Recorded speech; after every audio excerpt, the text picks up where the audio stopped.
গিয়েছিলাম বৌদির ভাগ্নি বাড়ি। তো সেখান থেকে বাড়ি ফিরছি, পিছন দিকে ঘন জঙ্গল দেখতেই পাচ্ছ পার হচ্ছি।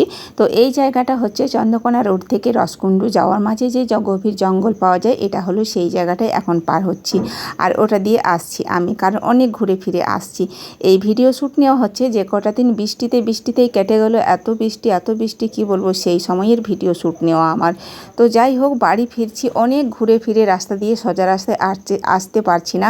মায়ের বাড়ি সোজা রাস্তা দিয়ে যাওয়া যায় বৌদির ভাগ্নি বাড়ি। তো সেখানেও এক নদীতে বন্যা, সেটা হলো শিমলাপালের নদী। তোমরা যদি কেউ চিনে থাকো জেনে থাকো। আমাদের এই আশেপাশের চেনা পরিচিত নদী হলো দুটো নদীকেই আমরা ভালোভাবেই চিনি, যাকে বলে কংসাবতী, আরেক হলো শিলাবতী। তো এই দুটো নদী আমাদের খুব কাছের।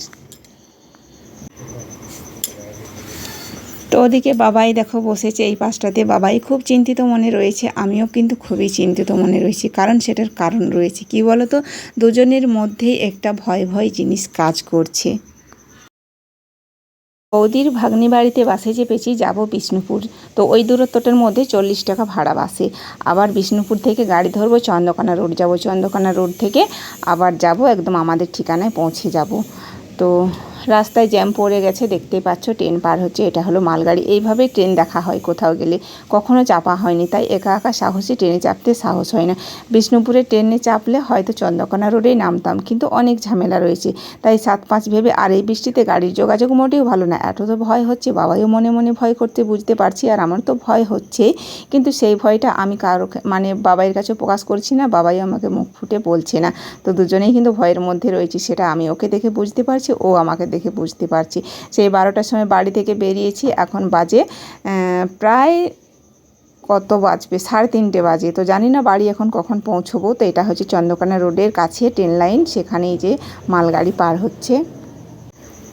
তো রাস্তা ক্লিয়ার হয়ে গেল, সেই দেখো লক্ষ্য করে দেখতে পাচ্ছ, বাইকগুলো আগে ছিল, তারাই আগে হাঁটলো। তারপরে যে দেখো আমি বাসের ভেতর থেকেই ক্যামেরা করছি, সেটা তো তোমরা দেখেই বুঝতে পারছো। কোনোরকমভাবে বাড়ি পৌঁছালাম। তো পরের দিন সকালে খবর এলো বৌদির ভাগ্নি খুবই অসুস্থ, তাকে নার্সিংহোমে নিয়ে যাওয়া হচ্ছে, হাসপাতালে নিয়ে যাওয়া হচ্ছে। তো এই যে দেখো আমরাও আবার বেরিয়ে পড়েছি, তোমাদের দাদাভাই, আমি আর আমার বৌদি।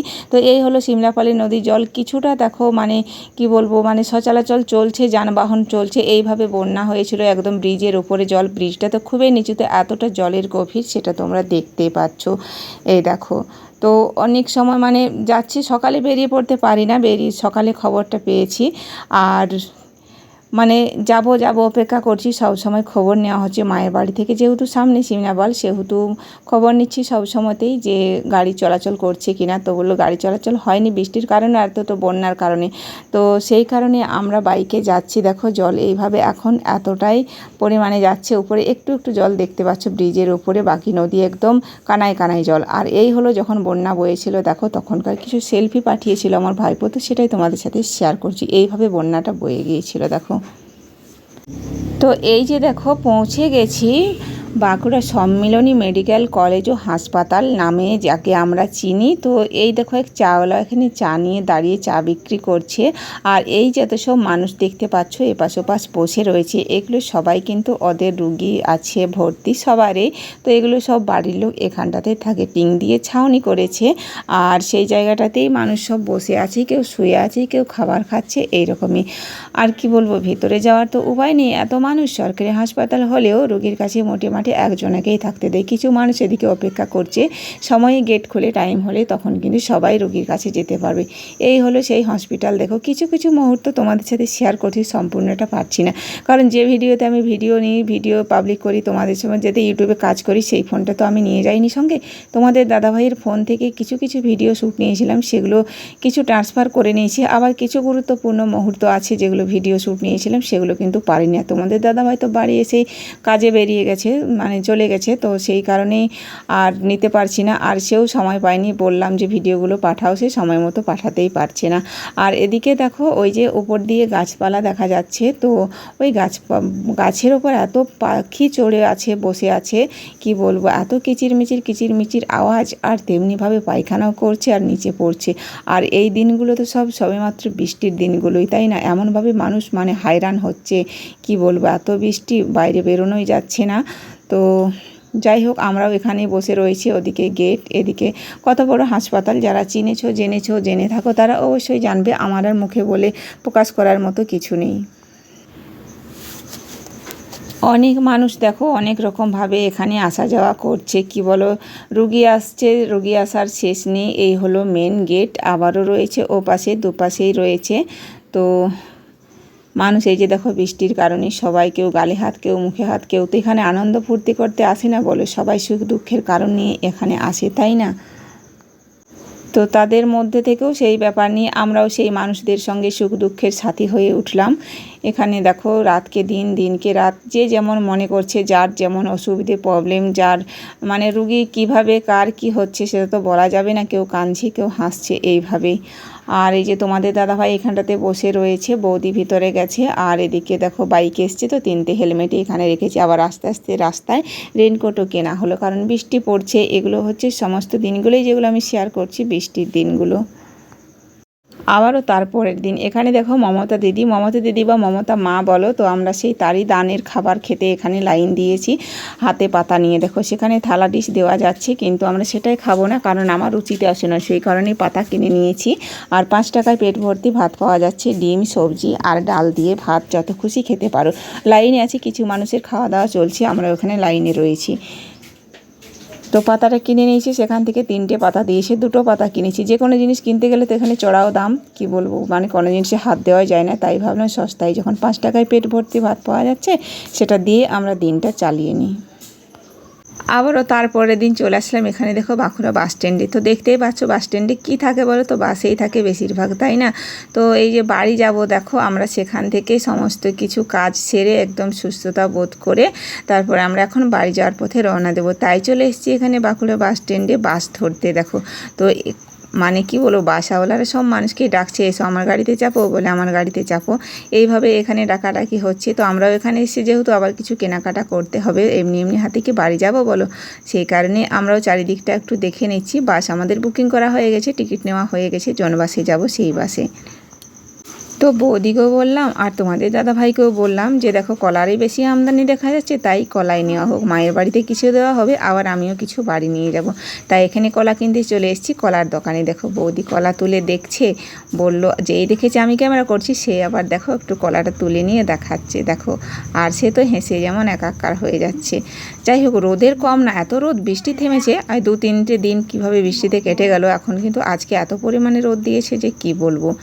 তো কলাওয়ালা এমনভাবে কলা বিক্রি করছে, ডজনও না আর পিসও না, সে ওজনে। এখানে বলল ওজনেই কলা বিক্রি করা হয়। বললাম কী রকম নিয়ম, আমি তো শুনেছি ডজন আর পিস হিসেবে, যে কোনো দুটোর একটা হয়তো হবে, কিন্তু বললো না, ওজনেই নিতে হবে।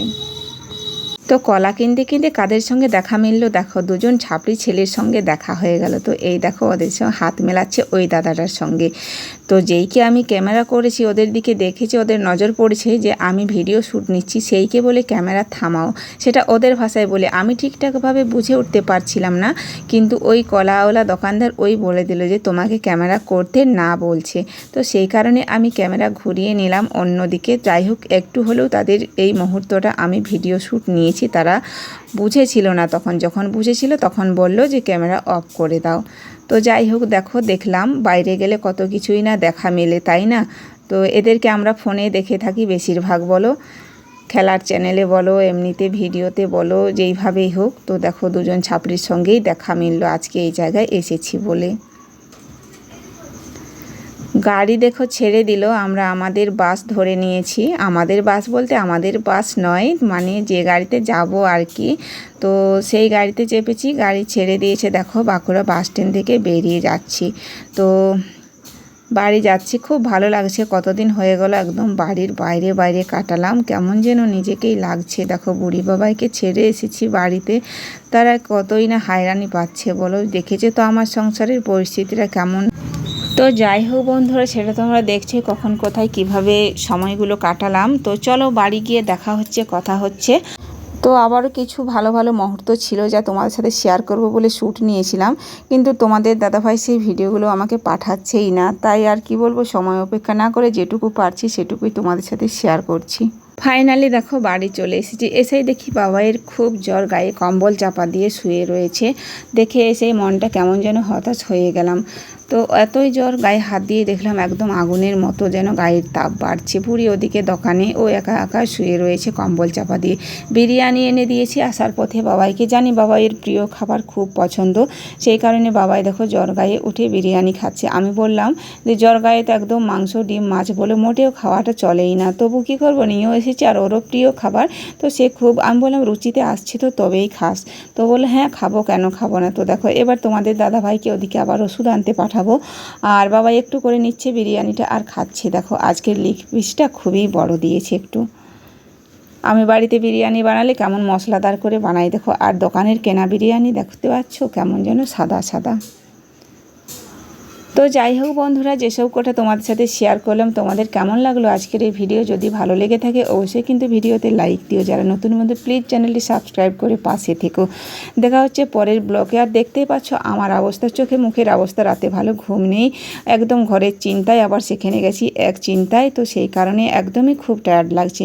ভিডিওটা আজকে এখানেই শেষ করছি। সবাইকে আজকের মতন টাটা বন্ধুরা, গুড নাইট। দেখা হচ্ছে পরবর্তী ভিডিওতে।